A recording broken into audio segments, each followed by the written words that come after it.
क्या आपको पता है कि जानवरों के बोलने को क्या कहते हैं? अगर नहीं तो हम आपको बता देते हैं कि शेर दौड़ता है, घोड़ा हनानाता है, गधा हिंचू हिंचू करता रेनुकता है,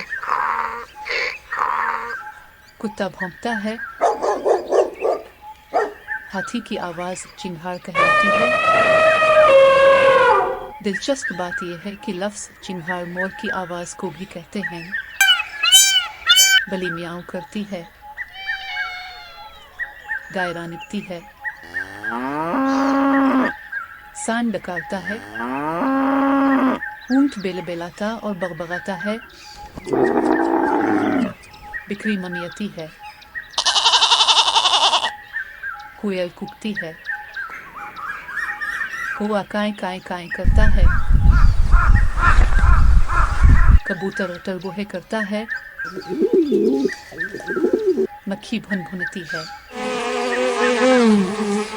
मुर्गी करकरती है, मुर्गा कुकरों करता है, परिंदे चारचाराती हैं, सांप फुनकारता है, गुलहरी चटचटती है,